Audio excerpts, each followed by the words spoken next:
Paul, your team blows. They don't even know the words anymore. Seriously. I mean, what's my backup singers? It's that bad. What happened? It's that bad. Paul Perillo and the Pips. Yes. Paul, I know the roster's bad, but you're facing teams like Miami with Skylar Thigpen. What's his name? Skylar Thigpen. What's his name? It was Snoop Huntley. It was Tyler Huntley. Tyler Yes. Huntley. Miami with Tyler Huntley averaging like 15 points a game. The Jacksonville Jaguars, who were that close to firing their coach and teetering on the verge of just completely falling apart. Or the Tennessee Titans, which is just an absolute cluster of suck. You're facing these teams and you can't even get those wins. How has it gotten this bad? It's a good question, and Thank you. Good. No, typical management speak. Right. No. Well, Filibustering. that's a good question, Michael. No, what I'm saying is, like, I understand, and you guys know, you guys always ask me, like, Jim just said, it always gets him to squirm, too. You guys always ask me before the season, what do you think? I say, I don't know, like 3 or 4 wins, 5 wins, and you guys are like, whoa, sunshine.com, like, so I'm not overly surprised about the record, but I am very surprised. Did you think the schedule would be this easy? No, the schedule has been. That's a really good point that not many people have talked about. Is the schedule has been much softer. Is it still just Houston? I mean, going into winning the year, record. Going into the year, they had the hardest schedule in the league, or like top 2 or 3, whatever it was. Right. But that it never usually holds, and it didn't. It turns out the schedule's been pretty soft. Yeah, I mean, you would have thought Miami would be a really tough game. It wasn't because Tua was out. The Jets haven't panned out with Aaron Rodgers. They played San one team with a winning record. below 500. Right. Or, they might be 500 now. Cincinnati's below 500. Some of the good teams that you thought you were facing haven't really played all that well. I think Houston might be the team with a winning record that they faced. That might be the only one. I didn't expect it to be like this. I heard you guys as I was driving here talking about the wind in overtime. And I used to be one of those guys, just like you two.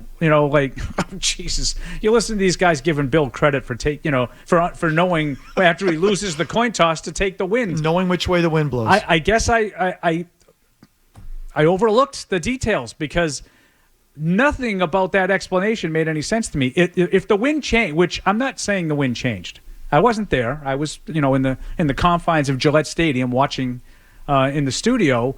But if the wind did change, there's still a mistake. That's not an explanation. Right. So it changed. If you know the wind changed, why didn't you take it? Lick your finger. Yeah, but it changed right after we decided. After to the coin toss? Yeah. Did it change before the coin hit the ground? Listen, it did. I said before, I don't think it was blowing that hard. It was No, under the it wind, wasn't. But because they kicked the kickoff into the end zone, They didn't kick it into the end zone. Correct. I got a text from...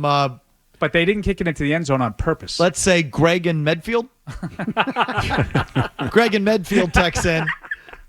The OT kickoff was a line drive, short and return. Schooler forced a fumble. Yeah. To which I replied to Greg in Medfield, aha. And then he replied, I watched the ST film. Special teams film? Wow. Who's this Greg in Medfield? I watched the ST film to see the wind. They definitely took it the wrong way, and it appeared significant. Sounds like it was a negative play. And then he sent me a clip of the OT kickoff. So go ahead. Yeah, I think they kicked the line drive on purpose. Because it was howling. But I think it was. This is weird. Like you're gonna really make no fun go of this one. I think that was part of their strategy. Let's put it in the returner's hands. Their special teams have been a mess all year, and you can still do that with the wind. Yes, I get it. but I'm talking about this is independent of messing up the wind. Like, that was part of the reason why they didn't go for 2. Like, well, let's kick off. Maybe they'll fumble it. We'll just kick a field goal and win. Like, I think that was part of their rationale. At least there's some logic there. Yeah, and is there? Well, is there? Well, like, yeah. Do you call that logic? Well, the other team sucks on special teams? We're gonna have them fumble on the kickoff? Yeah, they did. It's better than not knowing the wind. I got to see that play again, too. I know it does say that he fumbled on the... I don't remember. On the game book. I don't remember the ball coming loose, but it says it on the game book that he fumbled. It was a good play by Schooler. I mean, he got down there in a blink and made the tackle. Thank God. But they have him. I just don't think the guy who can catch the ball. Is it asking too much to understand that you want to have the wind at your back? No. It's just your kicker made it into one end. He missed into the other. Yeah, it's pretty simple. And it may have very well knocked down that pass. Like I don't know. I mean, I think Drake Maye, I think, rightly sort of walked it back the next day. You don't want to be Aaron Rodgers and I threw a pick. Well, obviously. Do you think there was winds knocking the balls out? You don't want to be one of those Do you think guys. he said it on Sunday night after the game intentionally? I don't. To throw Jerod under the bus? No, I don't. I think he was a little mad at himself for not sort of recognizing I need to drive the ball more into the wind like that. I don't think he has that in him. I feel like the old man. He just seems like a really good kid. I don't think that would be part of his like DNA Drake right May's now. father. You know Drake May's father? No. You said like the old man. No, I feel like an old man. Oh, I'm sorry. I think he's a good. These guys are young enough now. It's just he's 22 years old. He's just a little older than my oldest son. He just seems he comes across really well. I don't see that kind of evil intention. Yeah. I don't see him that being conniving. We said that earlier. He doesn't. I agree. But he did walk it back the next day because I think he feels he might have, come across that way, or he wanted to protect Mayo. Either way, I think he showed maturity the next day in walking it back. Be that as it may, Paul, how much growing pains should everybody, ownership most importantly, be expected to go through with the young staff? And I'm talking about the front office staff too. Jim, including you. It's another good question. Got to give him credit. That's another good one. Hard hitting. Yeah, you can expect. They're rookies all around. Why do we look at the quarterback and say, well, he turned the ball over 3 times, but he's a rookie. He's going to make. Yeah, you can expect some mistakes, but some of the things that have gone wrong, I don't think you should have been expecting, like that one. Do we have to say, well, he's a rookie coach, he'll learn from that and know to take the win the next time? I don't think that's reasonable. Some of the things. I can understand some of the different decisions. As an example of rookie stuff, there's been a lot of attention to Layden Robinson starting this game. I can understand where that's coming from. Where's it coming from? No, but I'm saying, if you want to say strictly what's putting us in the best spot right now to win this game, yeah, you can make an argument, Onwenu at guard and Trey Jacobs at tackle. But I also could understand if they're looking at it and saying, we don't really have an answer at tackle either.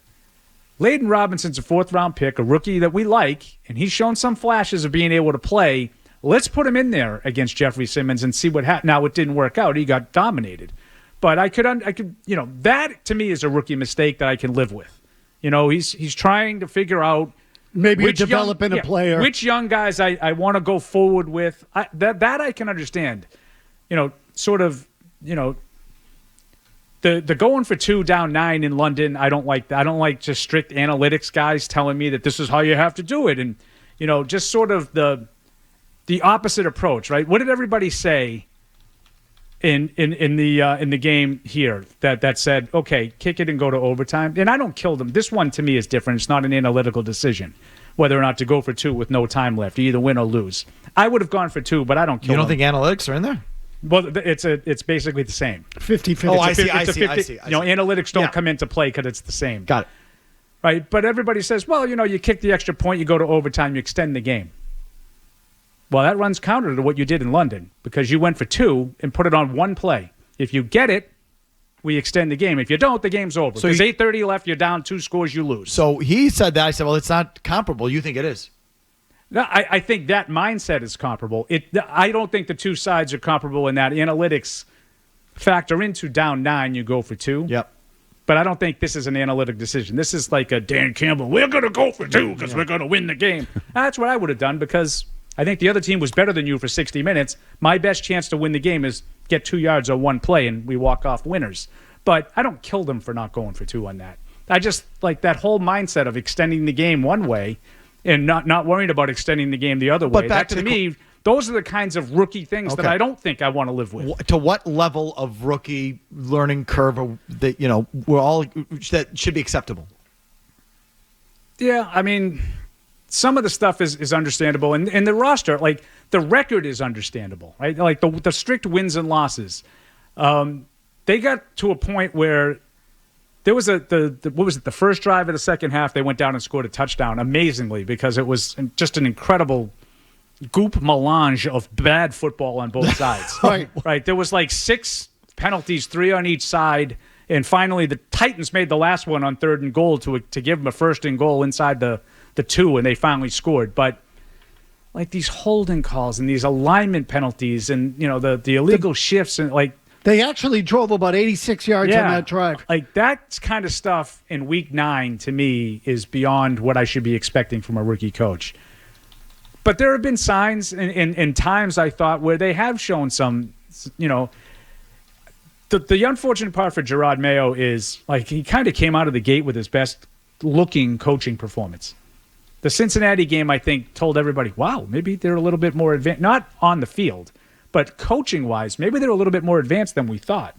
Turns out they weren't because they've had a lot of penalties and a lot of mistakes and sloppiness ever since. So I think in retrospect, just to go back to that game was more about the Bengals than it was about the Patriots, and they had a little more time to prepare for it than they've had some of these guys along the way. But to answer your question, okay, at what point is the curve too steep? Now. Yeah.